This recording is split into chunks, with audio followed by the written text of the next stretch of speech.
Ah, no. Sí, esto grabando. Esto grabando.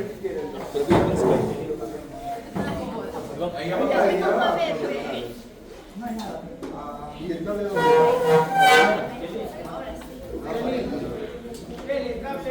Hay palmas, ¿qué tal? Bueno, la clase de hoy es insuficiencia cardíaca. Ya lo traes. Hasta que trae el cable. Muy bien. ¿Sabes qué es insuficiencia cardíaca? Prácticamente es un corazón insuficiente, ¿no? Si uno dice, hay una disminución de casos cardíacos. O sea, si tu plata dice, lo que tú gastas en mí es insuficiente, es una insuficiencia cardíaca. Ya, a ver.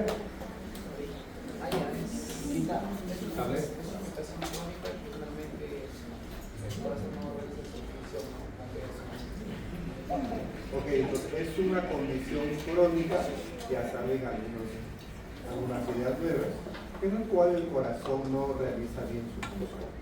Ok, más o menos. ¿Qué es esto? ¿De qué? Estamos en clase de corte y confección. ¿De qué será? De la insuficiencia cardíaca. ¿Qué tan poquitos son?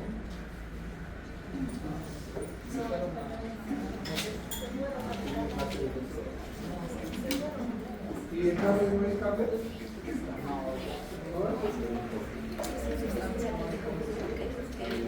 ¿Y el cable no hay un cable HDMI? Chicos, hay un cable HDMI. Delegado, ¿no es el delegado? ¿Se fue la delegada?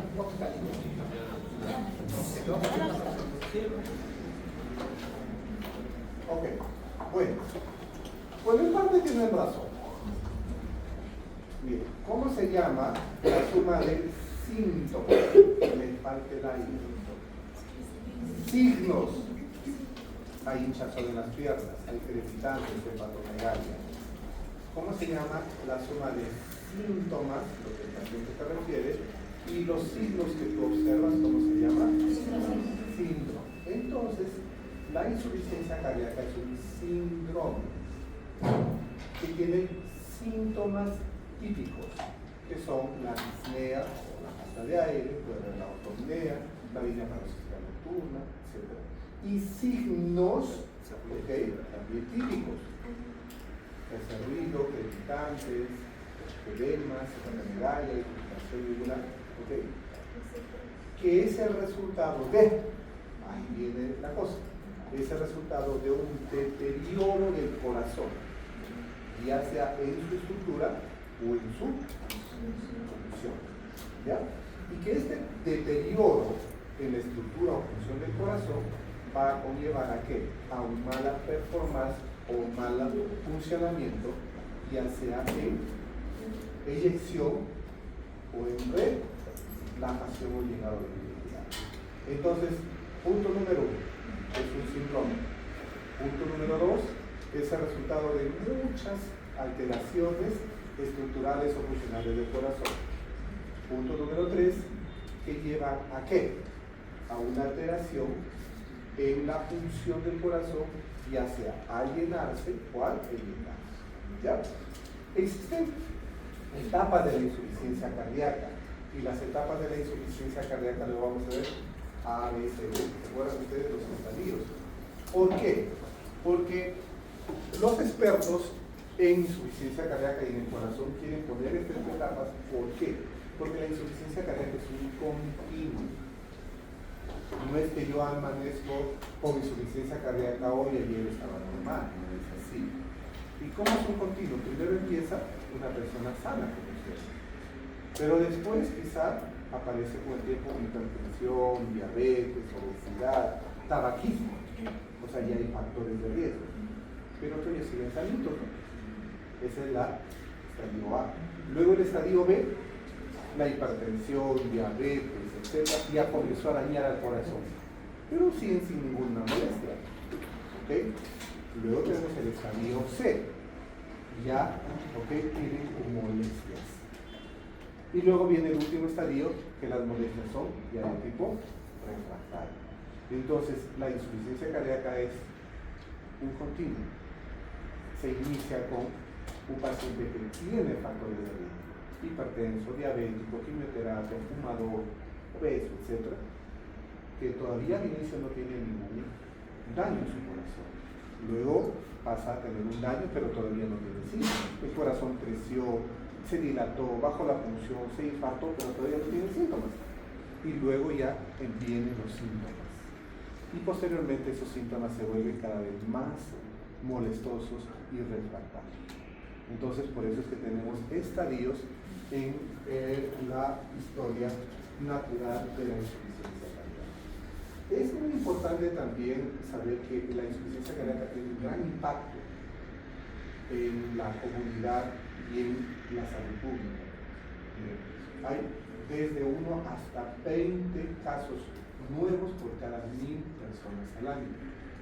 ¿Okay? En Cajamarca tenemos una población cercana a 200.000 ahora. No, o sea, en toda la región es 1.2 millones, pero Cajamarca, Valladolid están haciendo 150 a 200.000. Entonces, se dan cuenta, ven hasta 20 casos por cada 1000 habitantes por año. La prevalencia, sabemos cuántos pacientes hay, ¿no?, con los casos antiguos y nuevos, más o menos estamos hablando del 1 al 3% de la población. Si tenemos 1.8 millones, pongámosle 2 millones, ¿ya?, en todo Cajamarca, 1.8, 1 millón, en todo Cajamarca, de 1 millón, la mitad más o menos es población adulta, medio millón. ¿Cuánto es el 1% de medio millón? 50.000 pacientes. Hay cantidad de pacientes con insuficiencia cardíaca, ¿ya? Y muchas veces el paciente, por ejemplo, viene y dice: doctor, sí, tiene un cáncer, todo examinamos, ¿no? ¿Qué es lo que tiene? Tiene insuficiencia cardíaca. Ay, doctor, felizmente, gracias porque te sabe que tiene cáncer. Pero, los pacientes con insuficiencia cardíaca se mueren alrededor del 3% en el primer mes. Se mueren alrededor del 30% en el primer año, alrededor del 50% a los 3 años y alrededor del 70% a los 5 años. O sea que su mortalidad es muy alta. Entonces estamos frente a una condición que primero que cada vez aumentan más casos, que su prevalencia es alta, su mortalidad es alta y por lo tanto también los costos a la salud pública son altos. Estos pacientes tienen que recibir tratamientos permanentes, ya sea con medicamentos que muchos de ellos son caros o con terapias de tipo cirugías u otros tipos de servicios, ¿no? Ay, y ahora pues necesito que vean así una imagen. No hay cable. Ay, mira este compadre, tenía un cable y lo estoy pasando. Muy bien, un punto más para darle. ¡Bravo! A ver si es que hay. Hasta ahora, ¿qué has aprendido de insuficiencia cardíaca? Cuéntanos, ¿qué has aprendido de insuficiencia cardíaca hasta ahora? Que es una enfermedad, bueno, que el paciente crónico es el resultado del deterioro congestional del funcionamiento del corazón.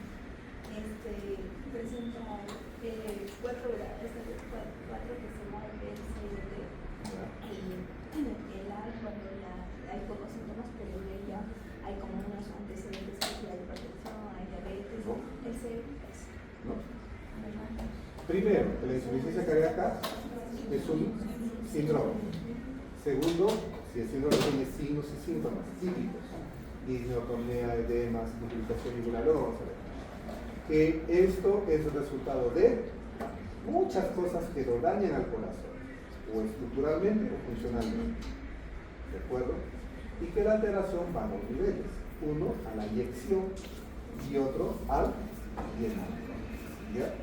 Perfecto, ¿ven? Cuando se quiere, se puede. Muy bien.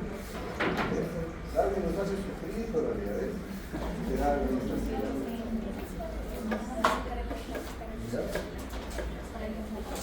Muy bien. Ok. Se detectó. Pero no se detecta ninguna fuente. Ah, ya. Muy bien. Entonces, este cuadrito es para ver cómo estamos. Y vean ustedes ¿Ya? La incidencia son nuevos casos por año, ¿no? Nuevos casos por año, ¿ok? Y miren, los chinos están jodidos, ¿no? ¿Ya? Pero tienen mucho más, porque también sus poblaciones son más adultas cada vez. ¿Ya? Y la otra es la prevalencia. En la prevalencia es, ¿no? ¿Quiénes, no? Igual también, mira, Malasia, Singapur, tienen hasta 7% de su población adulta, es un mundo. Sudamérica más o menos el 1% de estamos. Entonces les decía, acá hay una cosa importante que es la definición universal de insuficiencia cardíaca. Entonces la definición, la insuficiencia cardíaca se caracteriza por ser un síndrome clínico con síntomas y signos causados por una alteración estructural o funcional del corazón. ¿Ok? Muy bien. Pero esto tiene que ser corroborado por lo menos con alguno de estos. Péptido natriurético o una evidencia objetiva, ecografía, tomografía o resonancia, generalmente ecografía, ¿no? De una alteración del corazón y evidencia también de una congestión sistémica. ¿Ya? Entonces, son signos y síntomas corroborados con péptido natriurético y la evidencia objetiva de una congestión cardíaca y o pulmonar, sistémica o pulmonar. ¿Ya? De nuevo, síndrome clínico, signos y síntomas típicos, y por lo menos corroborado con péptido natriurético y o la evidencia, ¿no?, de congestión pulmonar, crepitantes, o congestión sistémica, ingurgitación yugular, hepatomegalia o edema. ¿Ya? Muy bien. ¿Qué tenemos estadios? El A, paciente en riesgo, pero sin ningún problema. El B, paciente ya con daño, pero sin síntomas. El C, paciente con síntomas. Y el D, avanzado hasta el queso. ¿Ya? La insuficiencia cardíaca se clasifica de acuerdo a la fracción de eyección. ¿Ok? Clasificación de acuerdo a la fracción de eyección. ¿Por qué? Porque hemos dicho que la alteración puede ser en la eyección o puede ser en el llenado. Entonces, el grupo más común, conocido por la mayoría de nosotros, es que tiene fracción de eyección reducida. Pero se han visto que hoy en día, más o menos son miti-miti. Más o menos la mitad tiene fracción de eyección reducida y la otra mitad tiene fracción de eyección conservada. Entonces, pero mira, el corazoncito se contrae bien. Sí, se contrae bien, pero no se relaja bien. Por eso la otra alteración que decíamos nosotros acá, por acá, ¿dónde está? Es funcional del corazón, tanto en eyección como en relajación. Entonces, la insuficiencia cardíaca se clasifica en fracción de eyección reducida, fracción de eyección en rango medio o levemente reducida, fracción de eyección preservada y fracción de eyección, ¿no?, mejorada. Mejorada, por ejemplo, tenía 30 y después ya tiene 50 con el tratamiento de fracción de eyección mejorada. ¿Por qué es importante esto? Porque la fracción de eyección reducida y levemente reducida, el tratamiento es muy parecido, con clase de indicación un poquito diferente, pero muy parecido. Y la fracción de eyección preservada es diferente. Hay muchos medicamentos o terapias que no han probado, que acá sí y acá no. Por eso es importante, y se pone en esta diapositiva, que además de saber bien la definición, hay que saber bien cómo se clasifica la insuficiencia cardíaca. Muy bien, entonces, ¿cómo se clasifica la insuficiencia cardíaca? De acuerdo a la fracción de eyección, nuevamente, fracción de eyección reducida, fracción de eyección levemente reducida y fracción de eyección preservada. Eso es de acuerdo a la fracción de eyección. ¿Okay? Hay otras terminologías que ustedes han escuchado también seguramente, ¿no? Por ejemplo, aguda, subaguda, crónica, derecha, izquierda. ¿Sí han escuchado eso? Aguda es que apareció ahorita. Aunque dentro del síndrome de insuficiencia cardíaca aguda se pone a la insuficiencia cardíaca que apareció ahorita, que se llama de nuevo, pero también se pone a las crónicas que se realizaron y se empeoraron. ¿Por qué? Porque el tratamiento de la insuficiencia cardíaca aguda, ¿no?, las crónicas que se realizaron Los pacientes que hicieron falla cardíaca derecha de nuevo, de izquierda de nuevo, crisis hipertensiva, edema agudo del pulmón, tienen un tratamiento diferente a la insuficiencia cardíaca crónica. Por eso es que es válida esta clasificación en aguda y crónica. Con síntomas de derecha izquierda, la mayoría de pacientes tienen síntomas de la falla de ambos ventrículos, se llama insuficiencia cardíaca global o biventricular, ¿no? Pero hay algunos que tienen solo falla derecha, enfermedades solo del lado derecho y tienen hepatomegalia, ingurgitación yugular, ascitis, edema, pero no tienen congestión pulmonar. Y hay otros que tienen solo izquierda, congestión pulmonar, pero todavía no llegan a tener ingurgitación yugular, hepatomegalia. ¿Ya? Muy bien, de acuerdo a la clase funcional de la NIHA, esto es de acuerdo a los síntomas. Entonces yo digo, ¿cómo se clasifica la insuficiencia cardíaca? Depende de los factores. Según fracción de eyección, según síntomas o según la etiología. Es diferente según fracción de eyección, según la antigüedad de los síntomas, según la clase funcional del paciente, en crónica y en aguda. En aguda es en la clase de la Killing y en la crónica de la New York Association es con cuánto de esfuerzo el paciente se cansa, ¿no? Tiene los síntomas. Muy bien. Ahora, también es importante, entonces ya vamos. Primero, la definición universal. Síndrome que tiene signos y síntomas. Alteración estructural y funcional del corazón.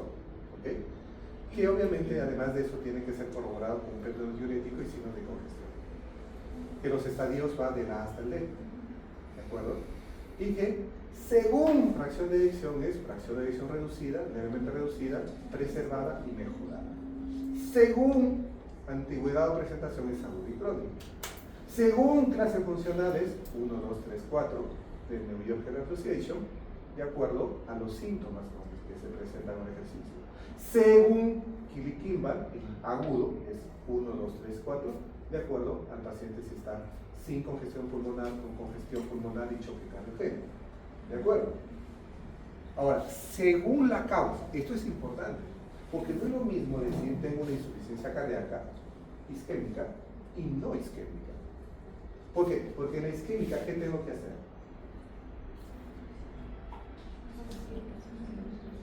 Y en la no isquémica, ¿qué tengo que hacer? En la isquémica significa que las arterias coronarias están ocluidas. Y si yo hago esas arterias coronarias, va a mejorar. En cambio, las demás que no son isquémicas, a menos que sea valvular. Si es valvular, que también es un grupo característico y dependiente, ese grupo yo voy a impactar si hago una intervención específica. De allí que la etiología también es importante.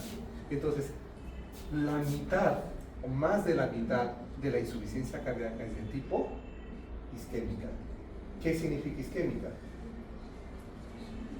Que las arterias coronarias se obstruyeron y generaron isquemia o hasta muerte de los miocitos, del tejido cardíaco. ¿Ya? Muy bien. La otra parte es hipertensiva. Acá solo tratamiento de hipertensión. Una buena parte son valvular.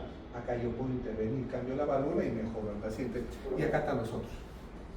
Las miocardiopatías hipertróficas, dilatadas, la fibrilación, el alcohol, las miocardiopatías por drogas o cardiotóxicas como postquimioterapia, etc. Entonces, no hay pierde si ustedes piensan que la causa de una insuficiencia cardíaca es isquémica o hipertensiva. Y si le encuentran su soplo, valvular. Si no, las demás. ¿Qué quiere decir? ¿Cuáles son las tres primeras causas de insuficiencia cardíaca? Isquémica, hipertensiva y valvular. Ojo que la isquémica con la hipertensiva a veces se superponen, porque muchos hipertensos también tienen enfermedad coronaria. ¿Okay? Entonces aquí está detallado, ¿no?, la enfermedad cardíaca de tipo hipertensiva, isquémica, etc. Muy bien. Resumiendo nuevamente, la insuficiencia cardíaca, otra vez, un síndrome clínico, signos y síntomas, que el corazoncito se dañó. ¿Y quiénes son los enemigos del corazón? Este en primer, segundo y tercer lugar, ¿ya? Y luego las otras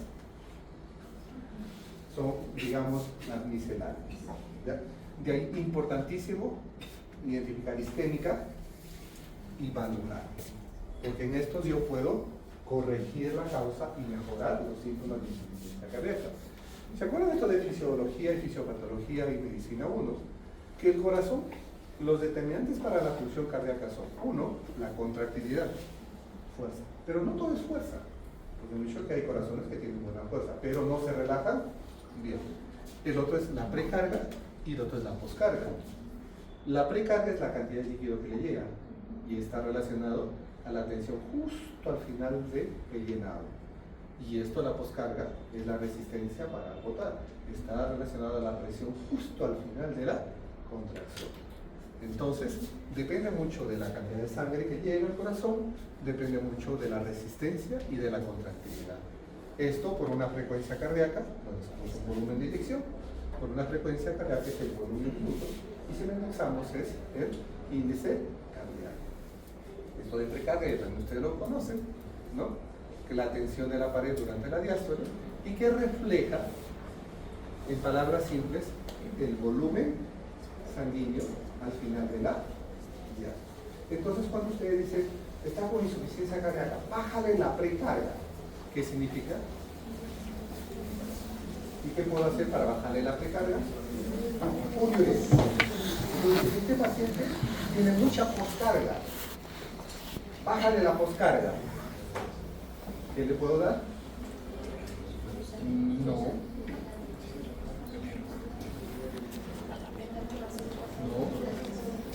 No.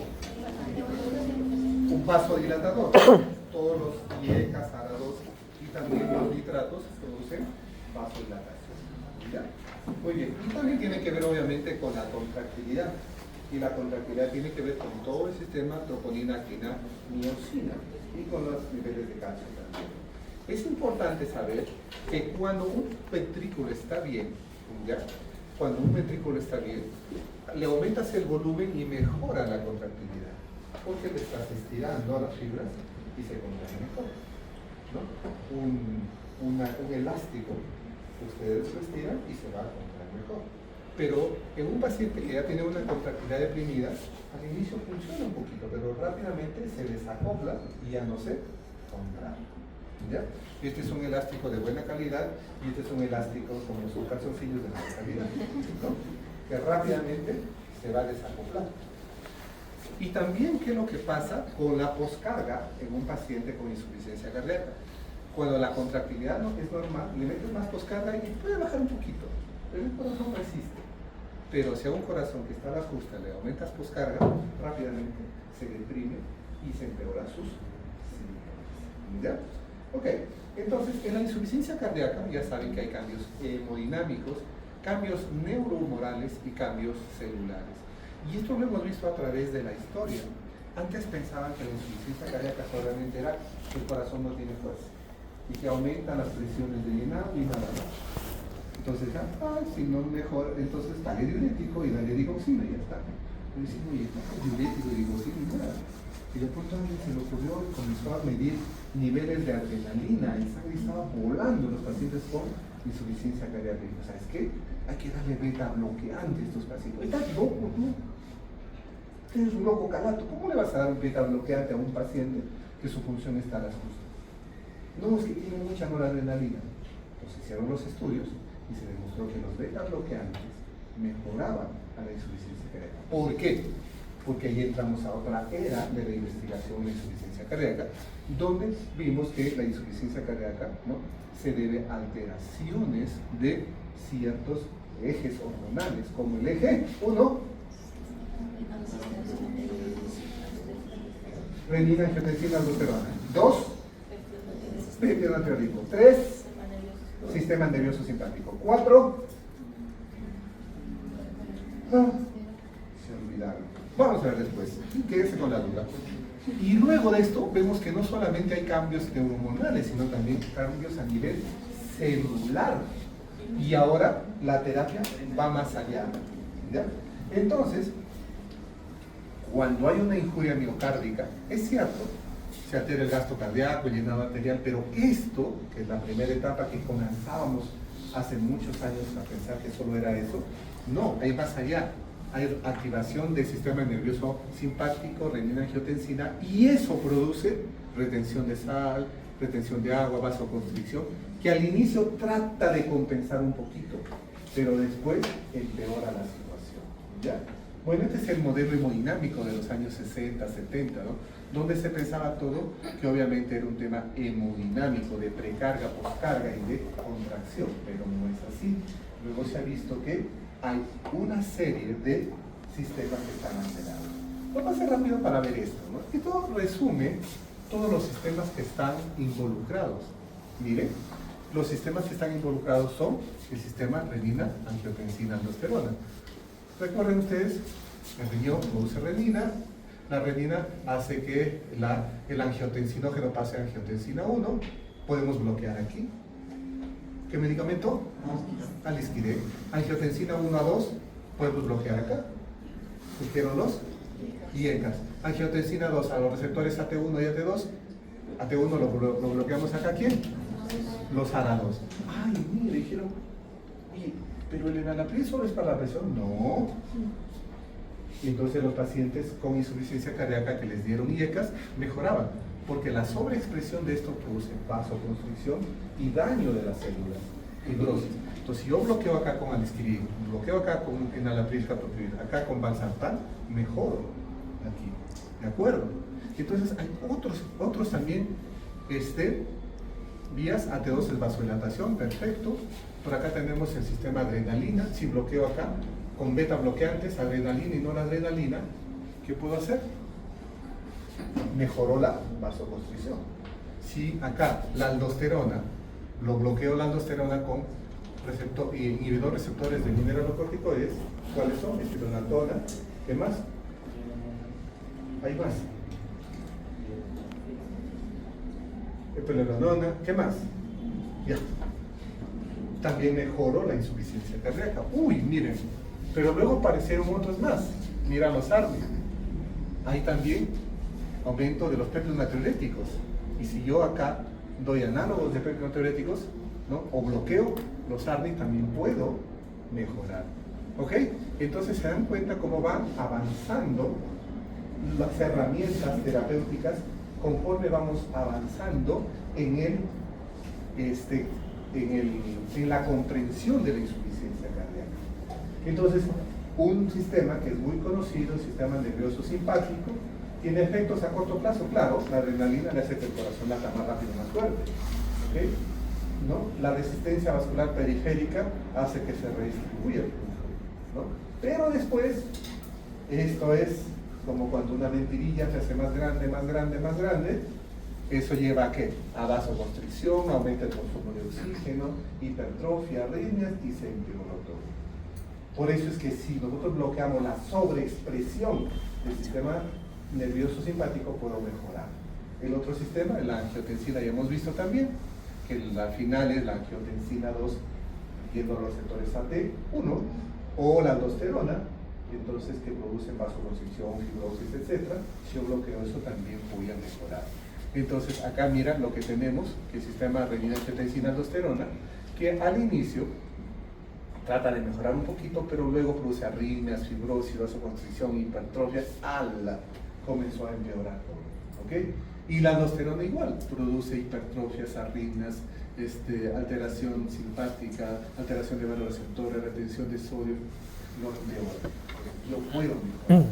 Y lo otro es la vía de los péptidos natriuréticos, ¿no? Que también esto no tan último, pero se vio que la elevación de los péptidos natriuréticos es muy sensible y específica en insuficiencia cardíaca, tanto así que lo han puesto como un criterio de diagnóstico, ¿no? Exacto, los BNP y los pro-BNP, y acá ustedes tienen toda la vía de los péptidos natriuréticos. Y por ahí también se está actuando con un medicamento que es la neprilicina. ¿Se acuerdan ustedes eso? Ya, después lo van a ver. ¿Ok? Entonces acá tenemos los péptidos natriuréticos, ¿no? Y sus efectos sobre el corazón, sobre la vasodilatación, sobre antiproliferación, ¿no? Sobre bloqueo de la aldosterona, etc. ¿Ya? Ahora, entonces, la miércoles dijeron, ahora entonces ya se complicó la cosa, ¿no? Se metió uno, se metió otro, se metieron todos. Entonces, nuevamente, la insuficiencia cardíaca es un síndrome. Es un puerto donde llegan varios barquitos, ¿no? Todos los barquitos son las enfermedades que concluyen y la insuficiencia cardíaca. Entonces, la insuficiencia cardíaca, ¿okay? No solamente es que el corazoncito no bombea, sino es una serie de alteraciones a nivel del corazón. Nuevamente, ¿qué alteraciones? Y no del corazón, sino de todo el cuerpo. Claro. Exacto. Activación del sistema renina, angiotensina, aldosterona. Activación del sistema excitativo, activación de... ¿Cómo así? Activación de... Ese sí vale. Los peptidonatriuréticos. Pero solamente eso, no, miren chicos. ¿Ya? ¿Hay activación neuromoral? Sí. ProBNP, norepinefrina, ¿no? Etcétera, etcétera, endotelinas, etcétera. Hay inflamación. La insuficiencia cardíaca es un problema de inflamación crónica, ¿no? Miren, factor de necrosis tumoral alfa, interleuquinas. Mira, CA125, un marcador tumoral, está aumentado en la insuficiencia cardíaca. ¿Ok? De injuria del miocito, detectado por troponina. De remodelación cardíaca por SGLT2, galectina, etcétera, etcétera, etcétera, ¿no? Mieloperoxidasas, de estrés oxidativa, mieloperoxidasas, ¿no? ¿De qué más? De alteración renal, hepática, endocrina, metabólica. Renal, alteración de la creatinina, ¿no? ¿Qué más? Alteración de fierro, alteraciones hepáticas, alteración de cortisol, su madre. ¿Se dan cuenta? Entonces la insuficiencia cardíaca es un estado en el cual no solamente se afecta el corazón, sino está afectado todo el organismo. Y hay alteraciones neuromorales, inflamatorias, de injuria miocárdica, de remodelado cardíaco, de estrés oxidativo y de alteración del hígado, riñones y todo. O sea, el paciente con insuficiencia cardíaca, pues todo está alterado, no solamente su corazón, sino que no late. Y estos son los famosos biomarcadores. ¿Qué es un biomarcador? ¿No? Una sustancia bioquímica que se puede detectar en sangre y nos rastrea si tiene o no tiene una condición, y también nos puede rastrear cómo va este paciente con esta condición. Si su péptido natriúrico está volando y le doy tratamiento y baja, significa que está mejor el paciente. ¿Ok? Entonces, hay muchos cambios también a nivel celular, ya hemos visto todo esto, ¿ya? Y el concepto neuromoral, obviamente, es que hay alteraciones. Ediciña. Dime, Ediciña.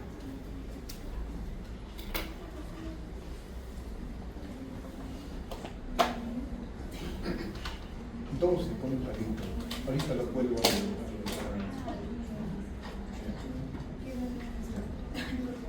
Ya está.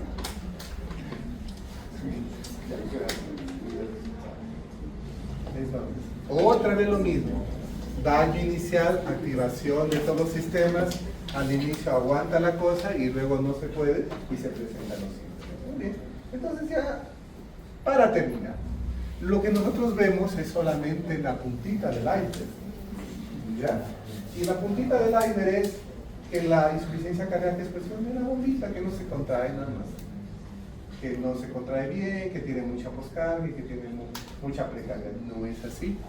Nuevamente, alteración neurohormonal, de los pépticos, del calcio, metabólicas, fibrosis inflamatoria, o sea, es todo una alteración. Ahora sí, vamos a la parte clínica. ¿Cómo hago el diagnóstico de insuficiencia cardíaca? Es muy frecuente, pero muchas veces ustedes se equivocan.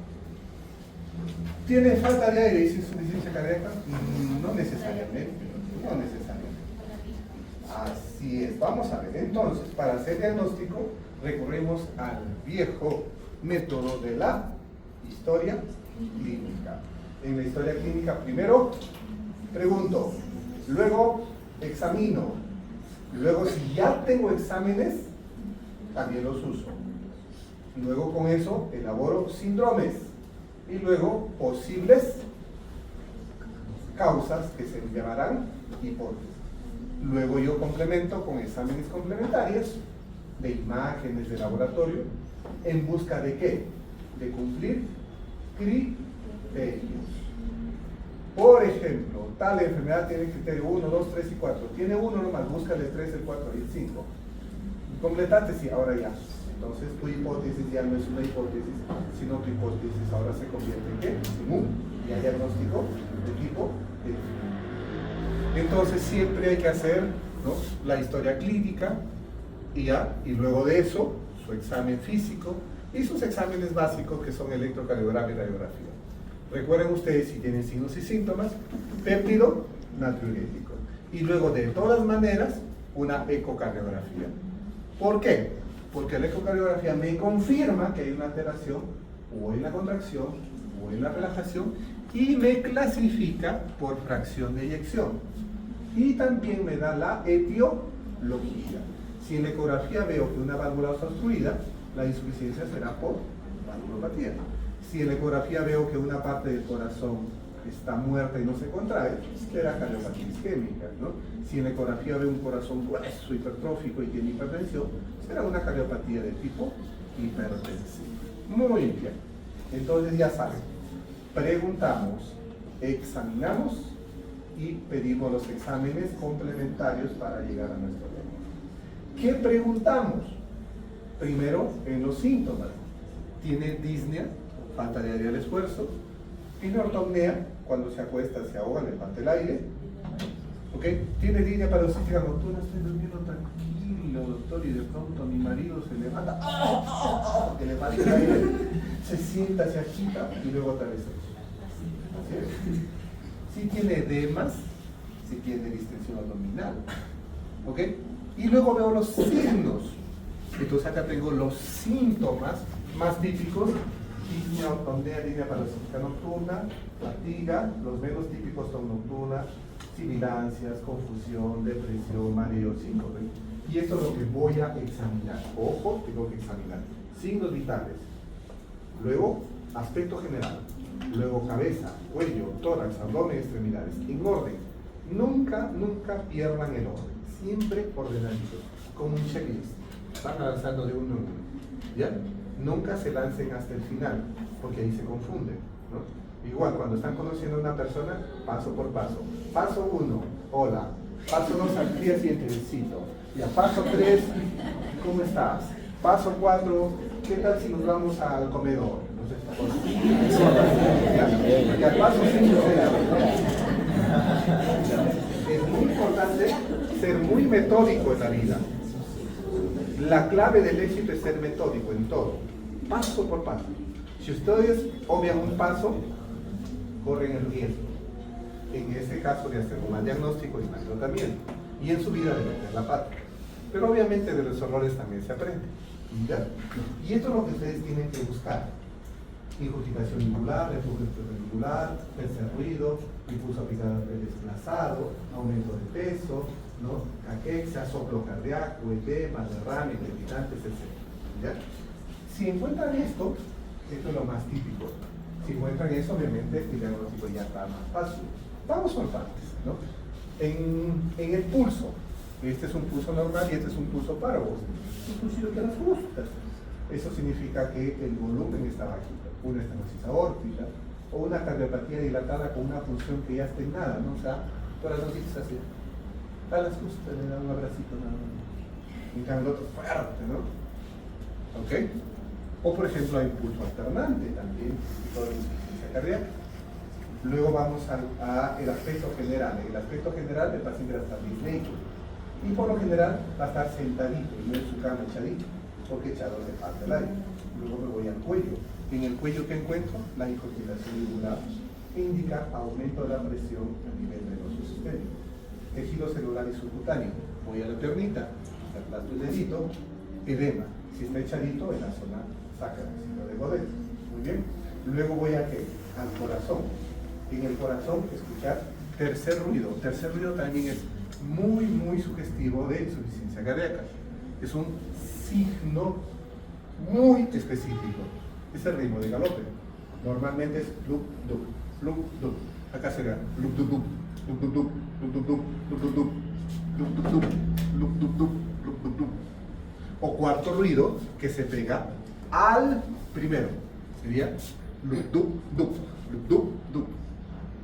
El tercero se pega al segundo. Es lup, dup, dup, lup, dup, dup.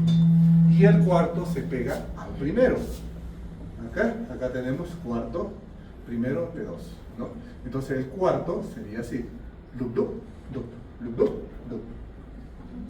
Ok, ¿cómo hacen eso? Simultáneamente ustedes palpan. El primer ruido está justo cuando el pulso está subiendo, porque ahí es cuando el ventrículo se contrae y lo cierra las válvulas auriculoventriculares. Y el segundo ruido es cuando el pulso ¡pum!, está cayendo, porque ahí la presión de la aorta ya le ganó al ventrículo y cerró la válvula aórtica. Entonces, si ese ruidito extra se pega al segundo, se llama tercero. ¿Escucharían? Lup, pulsito, dup, dup. En el cuarto ruido escucharían lup, primer ruido, pulsito, segundo ruido, nada, un ruidito acá y luego el primer ruido. Sería lup, dup, dup. ¿Sí? ¿Sí? ¿Sí? Ya está. Muy bien. ¿Ok? Bueno, esto es lo que veamos. En la piel, el llenado capilar, la cianosis. Miren, este es un paciente que está con congestión pulmonar, ortopnea, ¿no? Desde ahí, este es un paciente con edema generalizado. Este tiene más falla derecha, este tiene más falla izquierda. La mayoría tienen los dos. Entonces, en el aparato respiratorio, ver que no tengan crepitantes. Sobre su cabello, este es el crepitante. Derrame, aire, aire, mate, derrame, ¿ya? En el abdomen, que su hígadito no esté crecido, que no haya citis, que no haya reflujo hepático. Y en el estado de conciencia, en neurológico, ver el estado de conciencia, ¿por qué? Si está todo así a medio alumno de medicina a la una, es porque ya está con hipoperfusión, ¿ya? Entonces, recuerden ustedes que el diagnóstico primero es de sospecha clínica. Y la sospecha clínica es con los signos y síntomas. Nuevamente, reincide este doctor, que eso lo dice una y otra vez. La disnea de esfuerzo es muy sensible, pero es poco específica. Claro, pero si yo sospecho a un paciente con insuficiencia cardíaca, el paciente inicial es, ¿tienes disnea o no tienes disnea? Sí, entonces tú puedes ser. Vamos a buscar otras cosas. Pero porque si tú tienes disnea solo y no lo demás, pero si tú tienes disnea más ortopnea, ya. Su sensibilidad es bajita, pero su especificidad es alta. Tienes disnea paroxística nocturna, le dio un infarto, tiene ingurgitación yugular, tiene crepitantes, tiene ritmo de galope. ¿Ok? Entonces la disnea, que es muy sensible, sería, digamos, el paso inicial, ¿no? Todos los que tengan disnea, vengan, vienen un montón.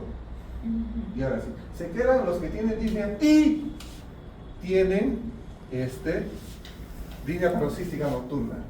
Y ya se fueron los que no eran, ¿no? Y ingurgitación yugular y ritmo de galope. Los poquitos que se quedaron, esos son insuficiencia cardíaca. ¿Me dejo entender? ¿Sí? ¿Ok? Pero no necesariamente siempre van a tener esto, ¿ah? Porque si están compensadito también probablemente no lo tengan. ¿Ya? Muy bien, los exámenes que hay que hacer la ecografía, hay que hacer el electro, la radiografía, tomografías, a veces hasta biopsias, resonancias, etc. ¿Por qué? Porque hay que ver cuál es la causa. Si vuelvo a contracción lo tengo dilatado, no es hipertenso, no es diabético, no es fumador, no ha recibido quimioterapia, su corazón está dilatado y débil. ¿Qué pienso? Primerito tengo que descartar que sea isquémico, siempre. Entonces me mandé a hacer un cateterismo, una tomografía de coronario. Y si eso es negativo, ahora voy a buscar en el grupo de las miocardiopatías dilatadas, con tomografía, resonancia, biopsias, etc. ¿Ya? Entonces todos estos exámenes de ayuda diagnóstica no son para decir si eso no es insuficiencia cardíaca, sino son para determinar cuál es la causa. Si es congénita, voy a pedir ecografía, tomografía, resonancia. Si es miocardiopatía, un cateterismo, una resonancia, y también hay que hacer biopsias. Si yo estoy pensando, por ejemplo, una enfermedad de depósito, una enfermedad de Fabry, una hemocromatosis, tengo que hacer pruebas de fierro, resonancia, pruebas genéticas, etc. Esto es ya para la causa. ¿Está claro? Ok. Todos los pacientes ya hemos dicho que tienen que tener PET natriurético. Todos tienen que tener el electro, todos tienen que tener ecografía, todos radiografía y todos análisis de sangre. Todos esos exámenes sí o sí tienen que tener los pacientes. ¿Ya? Muy bien. Regresando al péptido natriurético, ya en el diagnóstico, estamos hablando de diagnóstico, el péptido natriurético tiene un rol diagnóstico y pronóstico. En dos escenarios, llega emergencia, no hay el cardiólogo, no tengo ecografía, mi paciente está con cansancio, tiene un poquito de crépitos, parece, no parece, ingurgitación, a mí me parece, a él no le parece, no lo sé, Rick, parece falso, dice, ¿no? Entonces, ¿qué haces tú? Péptido natriurético, en condición aguda. Si el péptido natriurético me sale en 2000, y te cantarás una insuficiencia cardíaca y obviamente todo tratamiento de insuficiencia cardíaca. El péptido me sale no es. Entonces acá tenemos los cortes para ProBNP, NT, ProBNP y BNP. En la condición aguda, en la sala de emergencia, pregunta de examen, y esto en la condición crónica. Viene un paciente, un viejito gordito, que se agita, pero además ha sido fumador y además tiene su tos, roncantes. Puede tener un EPOC, pero se cansa y se hincha un poquito. ¿Será o no será? Le examino, tiene algunos síntomas, otros no, tiene algunos signos, otros no. La ecografía tiene una hipertrofia, pero no tan cosa. ¿Será o no será? Péptido natriurético. Si el péptido natriurético me sale, por ejemplo, el BNP menos de 30, a ese no es. Hay que buscar otra causa. Y si es más de 150, sí es. Y en el NT, ProBNP más de 600, obviamente acá ya la cosa está mucho más cansada. Hay obviamente una zona gris. En zona gris, ¿qué hago, doctor? Bueno, darle tratamiento de insuficiencia cardíaca. Y se mejora también insuficiencia cardíaca. ¿Ya? Ok, la radiografía, ya saben, el índice cardiotorácico, ¿no? Lo que vemos mucho en la radiografía es cardiomegalia. ¿Ya? Por ejemplo, ¿qué valvulopatía es esta? Está dilatada la aurícula izquierda y hay congestión pulmonar.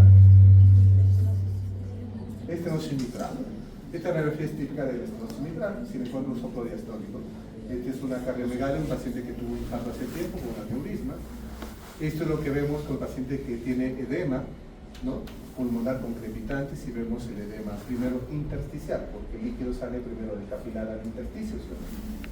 Y luego vemos las líneas de Kerley, A de apex, B de base, C que cruzan. Y acá vemos una línea de Kerley. Sigue saliendo el líquido, cisuras, ¿no? Sigue saliendo el líquido, ya un patrón como palomitas de maíz, ¿no? O alas de mariposa, que ya el líquido ya llegó al alveolo, ¿no? Entonces sale primero del capilar al intersticio y luego se pasa y se viene al alveolo. Que hemos dicho también que debe tener un electrocardiograma. ¿Cuál es la etiología de este paciente que llegó con disnea, ortomea, línea paroxística nocturna, tercer ruido, incurgitación, hepatomegalia, crepitales? ¿Cuál es la etiología? ¿Ah? Entonces, autopsia y etiología se prende un poquito. ¿Será isquémica, será hipertensiva, será valvular? ¿Es isquémica o no? ¿Por qué? ¿Ah? Tiene una Q acá, y acá una R que ya ni es R ya, ¿no? Y acá recién, ¿no? Acá recién aparece la R más. Este tuvo un infarto en la cara anterior hace un tiempo.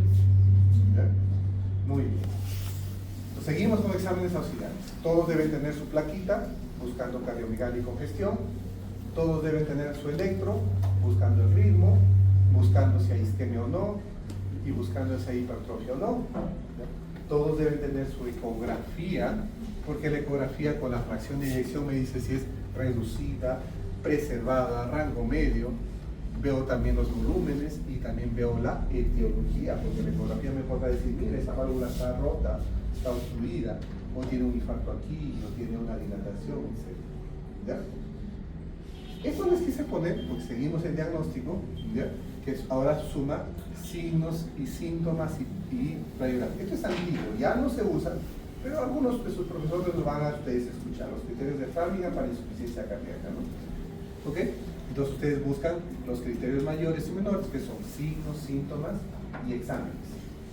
Dice paroxística nocturna, ingurgitación, estertores, cardiomegalia, ya sea en el examen, su favorita, o una radiografía, edema agudo de pulmón, tercer ruido, reflujo hepatoyular, pérdida de peso, ¿no?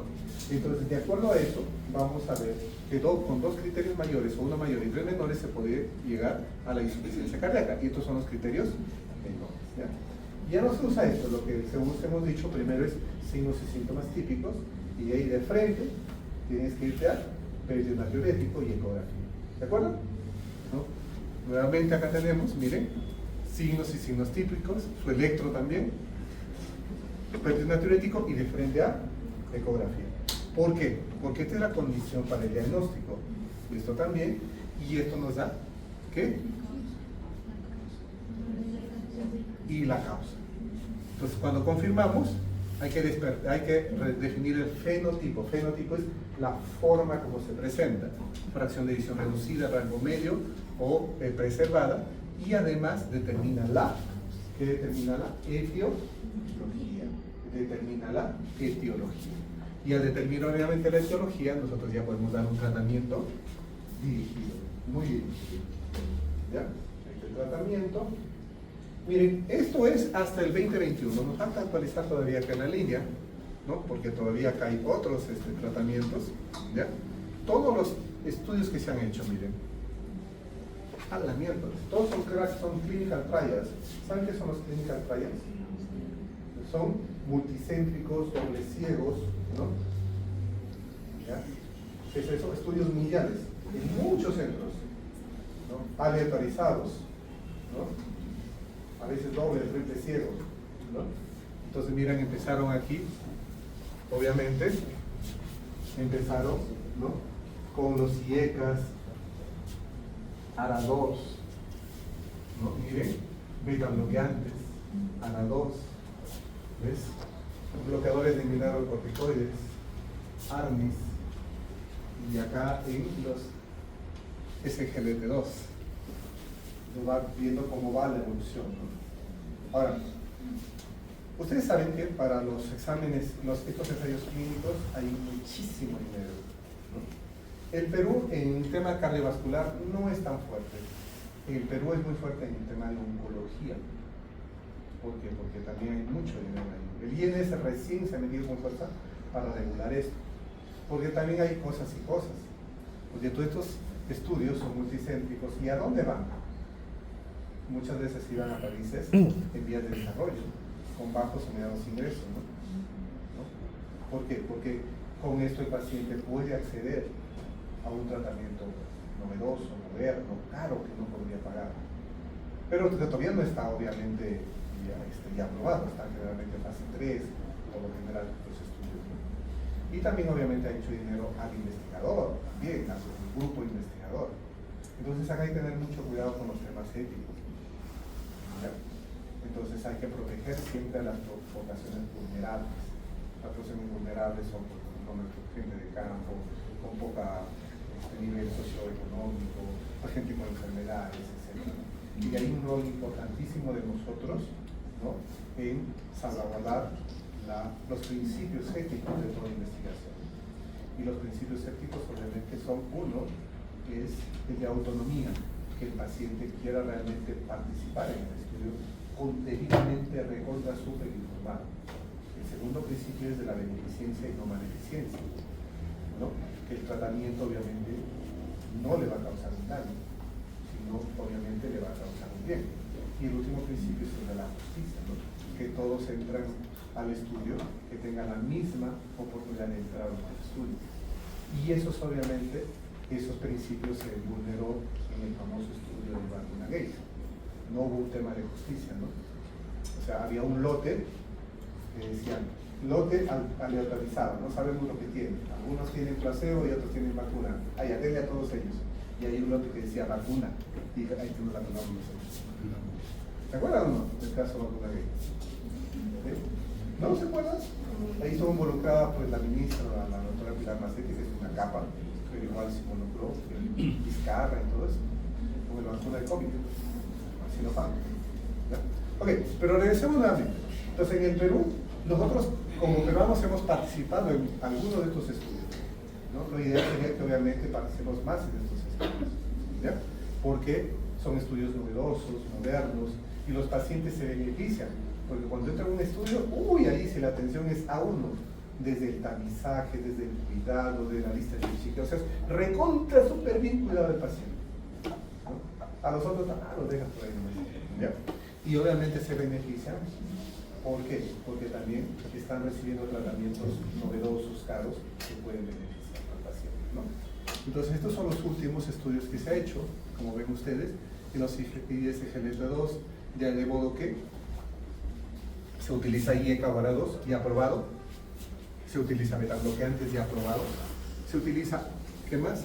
Inhibidores de mineralocorticoides, ya aprobados, se utiliza, ¿no? ARNIS, ya aprobados, y se utiliza ISGLT2, ¿ya? O sea, como dijo Valsartán, ¿se acuerdan? ¿Ya? Muy bien, ahora sí. Sigamos. Entonces, ¿cómo se maneja la insuficiencia cardíaca con fracción de eyección reducida? Y ahí la importancia de decir, tú tienes fracción de eyección reducida. ¿Por qué? Porque este debe tener siempre un diurético que tenga resistencia y retención. Si se le hincha las patitas, se le hincha la barriga, tiene edema, congestión, tiene que tener un diurético. Y además del diurético, clase 1, los 4 fantásticos. ¿Ya? Todos los 4 fantásticos le pusieron ese, porque obviamente la idea es que eran.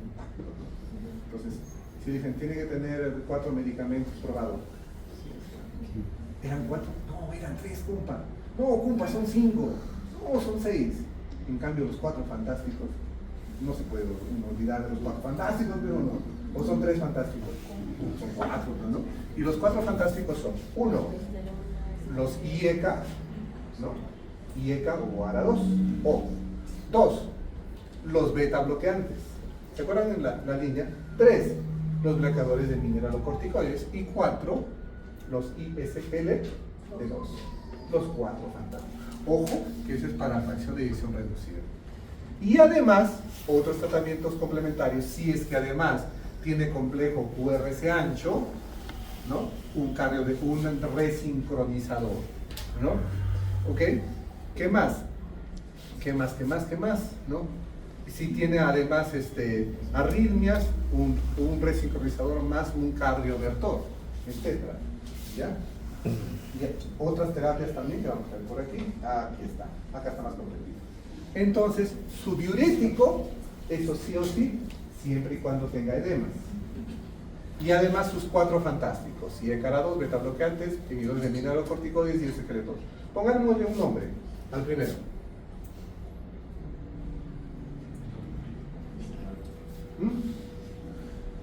Dale un nombre al primero.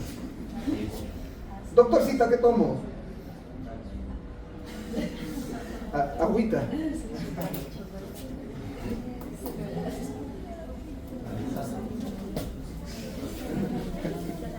Losartán, la doctora va a dar losartán. ¿Ya? Ojo que los estudios para falla cardíaca, los más grandes son con valsartán, el Valgel, con candesartán, con, ¿ya? Listo, ya. Me da su losartán, listo. ¿Qué me da usted? ¿Qué más? Ya estoy tomando losartán o valsartán. ¿Qué más? Tengo que tener mis 4 fantásticos que me protejan. Carvedilol, muy bien, ¿no? ¿Ya? ¿Qué más? Espironolactona. ¿Y qué más? Dapaglifosina o epaglifosina. Entonces, esos son los 4 que sí o sí deben tener un paciente con fracción de eyección reducida. Si además se hincha su diurético, su uroseguida y los clorotiazida. Si además tiene QRS ancho, su resincronizador cardíaco, ¿no? ¿Ok? Si es isquémico o no es isquémico, ahí ya hay criterios para uno para otro. ¿Qué más? Si además tiene fibrilación auricular, anticoagulación. Si además tiene fibrilación auricular, digoxina para la frecuencia. Si además tiene enfermedad coronaria, desatorar las arterias coronarias. Si además tiene deficiencia de fierro, ¿no? Con porcentaje de saturación transferida menos del 20% y ferritina menos de 200, hay que poner el hierro venoso. Si además tiene estenosis aórtica, cambio de la válvula aórtica. Si además tiene insuficiencia, repare la válvula aórtica. Si además tiene frecuencia alta, la de hidraladina, ¿no? Si además es un negrito de raza negra, sin ofender, obviamente, es la hidralacina, ¿ya? Porque esos son grupos medio resistentes, ¿ya? No es broma, yo estoy molestando a nadie. ¿Ok? Muy bien. Si tiene intolerancia al DIECA, empezaste con captopril, enalapril, valsartán, valsartán. Para pacientes seleccionados, no mejoran. Paciente joven, buena expectativa de vida, bien cuidado por la familia, hay posibilidades, trasplante cardíaco, ¿no? ¿Ok? Si este paciente no hay trasplante cardíaco, pero podemos nosotros ver que de acá a un tiempo le vamos a trasplantar dispositivos de asistencia ventricular. Acá, mi dispositivo conectado a mi batería aquí, 2 cables para adentro, que son mangueritas y un corazón artificial hasta que mi corazón se recupere, por ejemplo, de una miocarditis, o hasta que encuentre ¿qué? Un donante. ¿Qué estamos viendo en el futuro? Que esto puede ser a corto plazo o a largo plazo, ¿no? Lo que queremos obviamente en todos estos pacientes es reducir la mortalidad, mejorar la calidad de vida y mejorar que no se hospitalicen tanto. En el futuro lo que se está viendo, que ahorita todavía no hay, pero en el futuro lo que se está viendo es con manipulación genética las granjas de órganos. Y ha habido un trasplante. ¿Cómo es eso? Cría chanchitos modificados genéticamente. Los buscas los cromosomas. ¿Dónde están los cromosomas que dan sus genes para la formación del corazón? Sacas genes de humano y ¡miel! Lo cambias ahí. Entonces un chancho con corazón humano, ¿sí? ¿Para qué? Para evitar. ¿Para evitar qué? Comer chancho. ¿Para evitar qué? Exacto, para la compatibilidad. Y entonces, ¿ahí qué estás haciendo? Haciendo un corazón más compatible con el humano, ¿no? ¿Por qué? Porque hay pocos donantes. Donantes hay de vez en cuando. Alguien que murió generalmente, trágicamente, un accidente, un aneurisma, que tiene muerte cerebral y el resultado ok, y que la familia quiere, que el paciente haya puesto que quería, que la institución tenga un comité de procura para que puedan donar y que vengan. O sea, esto es una logística muy grande, ¿no? Entonces, esto éticamente tiene sus cosas. Porque ya no criamos chanchitos para comerlos con chicharrón, un pan con chicharrón de desayuno, sino sería una granja de órganos, ¿no? Entonces ya eso, ahí va más o menos la cosa para el futuro, ¿no? Probablemente por ahí vaya la cosa, ¿no? Manipulación genética para tejidos y que se use para quemados, trasplante de hígado, riñón, etcétera, ¿no? Pero mientras tanto, enfoquemos lo que hacemos. Debe recibir un IECA o ARA2, o ARNI, acá está. Un beta bloqueante, acá están los beta bloqueantes, ¿no? Entonces, los IECAs, captopril, enalapril, lisinopril, ramipril, ramipril, pero acá no están los ARA2. Los beta bloqueantes, bisoprolol, carvedilol, metoprolol, nebivolol, esos son los que están probados. El propanolol no ha sido probado, el atenolol tampoco. Los bloqueadores de mineralocorticoides, pleronona, espironolactona, ahí están las dosis, y los ISGLT2, empaglifosina y dapaglifosina. Acá tenemos los ARA2, candesartán, losartán, valsartán, ¿no? Y otros más. Okay. Ahora, doctor, ¿y si mi paciente tiene fracción de eyección 45? ¿Y ahora qué va a hacer? Dale los 4 fantásticos también. Pero el uso de diuréticos y de dapaglifosina son clase 1 de indicación. O sea, sí o sí. En cambio, los IECAs, los ARA2, ¿no? Los beta bloqueantes, los bloqueadores del mineralocorticoides son clase 2. Que puedes usarlos, sí, ¿no? Pero tampoco es que hayan demostrado tanto. Entonces esto le das así medio que, bueno, le daremos uno. Porque recuerden, 1 siempre, 2 a veces sí, a veces no, 3 nunca. Y hay 2A y 2B. 2A da a que sí, Y 2B, medio a que no, pero ya depende del médico y de la condición del paciente. En cambio, recuerdan ustedes que con fracción de eyección reducida era clase 1. Y con fracción de eyección preservada, doctor, ahí sí se fregaron. Solamente está el diurético y la lapa. Y lo demás no. O sea, los beta bloqueantes, los IECAS y ARA2 no están, los otros dos y los bloqueadores de mineralocorticoides tampoco están. O sea, los 4 fantásticos se fueron, lo dejaron solito nomás a quién, a Mr. ¿cómo se llama de la de piedra? A la mole nomás lo dejaron. ¿Ya? Solo estos. Y esto fue un gran cambio. Miércoles da para que le cocina para todos, ¿no? Y obviamente tratamiento de comorbilidades. Pero aquí viene el tratamiento de comorbilidades. Si tiene hipertensión, pues tendrás que darle, ¿qué? Si tiene hipertensión, le darás su IECA o ARA2, ¿no? ¿Tiene arritmia? Dale su beta bloqueante, ¿no? Pero si no tienen hipertensión, ni arritmia, ni nada de eso, entonces solo se queda con esos 2 chitos de diámetro. Ok. Entonces, muy bien. Es muy importante también la educación del paciente. Siempre decirle al paciente, ¿qué es lo que tienes? ¿Cuál es la definición? Tú tienes una insuficiencia cardíaca. ¿Qué significa eso? Tu corazoncito no funciona bien. ¿Cuáles son los signos y síntomas que tienes? Y un checklist. ¿Qué síntomas dicen?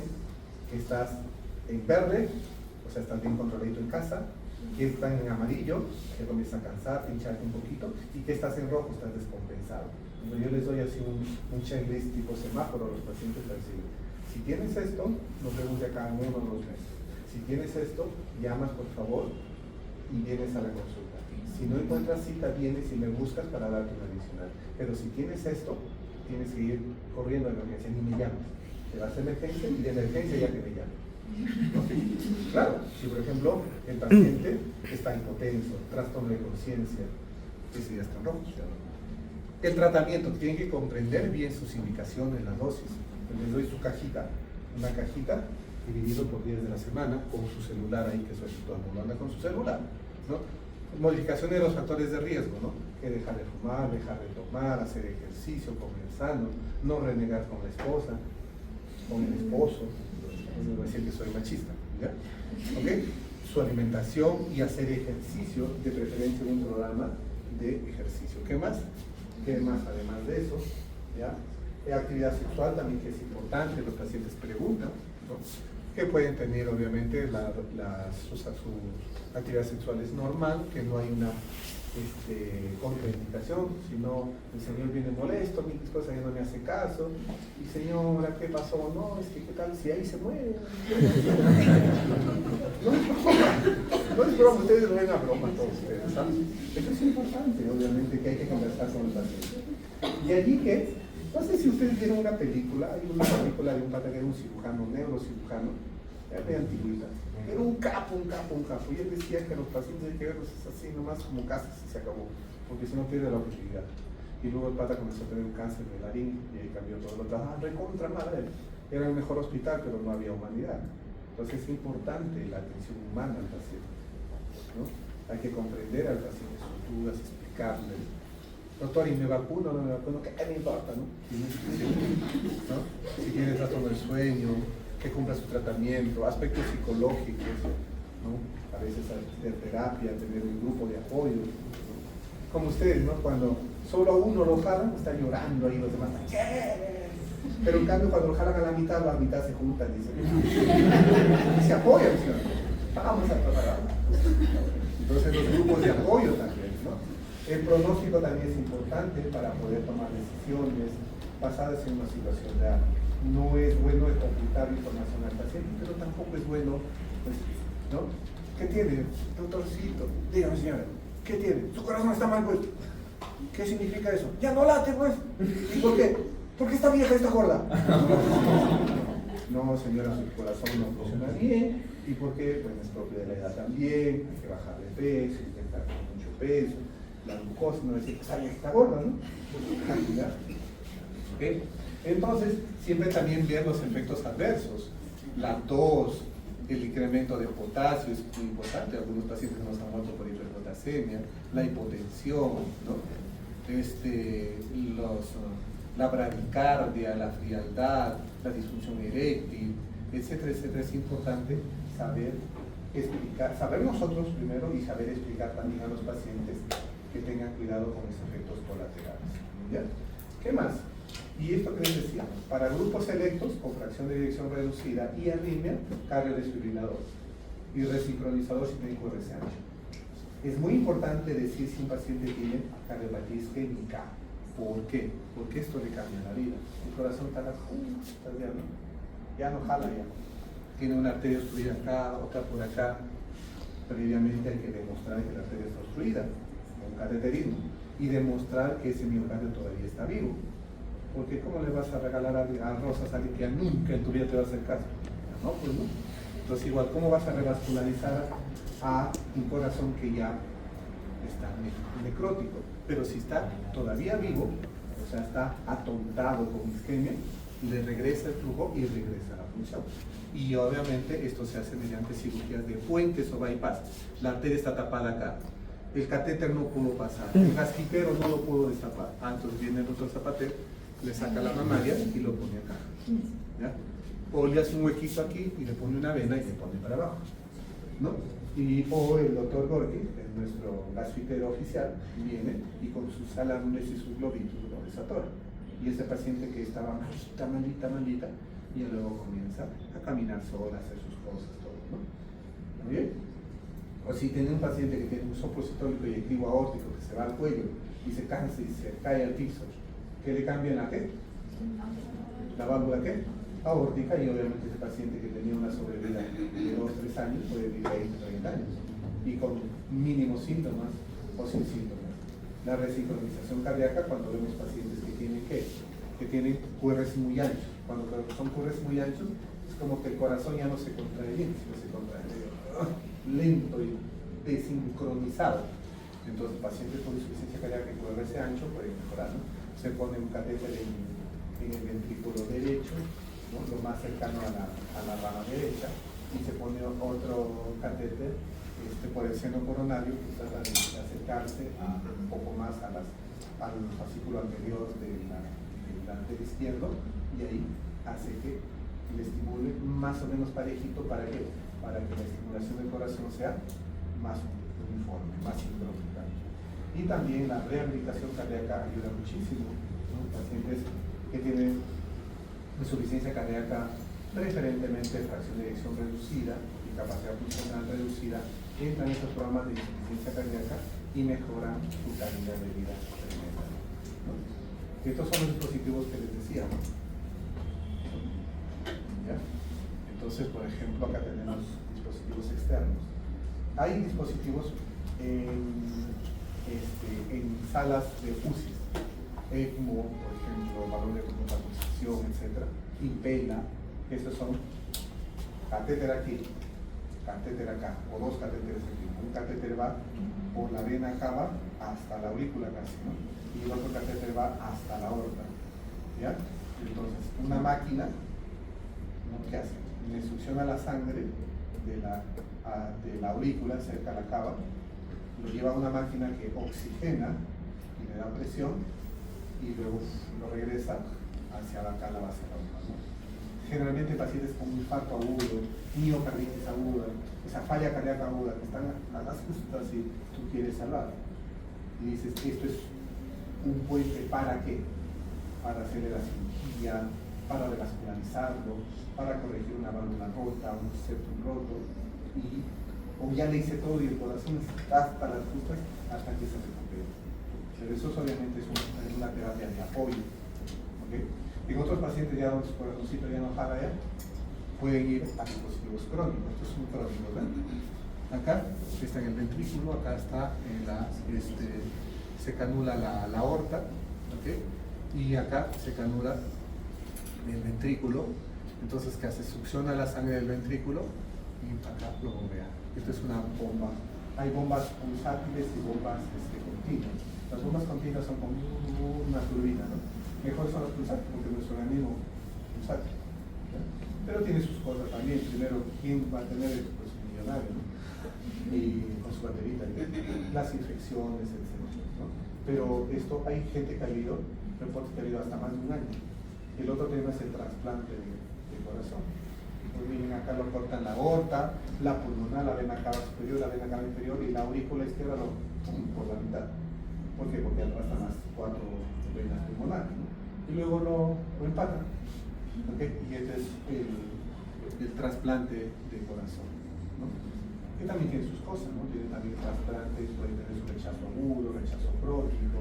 Rechazo agudo es que todo falla. Y el rechazo crónico hace una enfermedad crónica muy avanzada y rápida. Se envejece al toque del corazón. Pero esto nos ayuda. Hay pacientes que se han beneficiado con esto. Lamentablemente, pues en el Perú tenemos de los más bajitos índices de trasplante en Latinoamérica y en el mundo. Hay otros lugares que nos superan, en Brasil, bastante trasplante. Estos son trasplantes de humanos, ¿no? Pero hemos dicho que podría ser en el futuro. Entonces se ponen a cantar ahí, corazón, para no padecer. No lo sé hacia dónde apuntará el desarrollo de la medicina, pero obviamente ese desarrollo siempre tiene que ir de mano con los aspectos técnicos, ¿no? ¿Listo? ¿Alguna pregunta? ¿No? ¿Algo que haya quedado en duda? ¿Algún comentario que quieran hacer? ¿Algún pedido? ¿Algún saludo? Papás, mamá.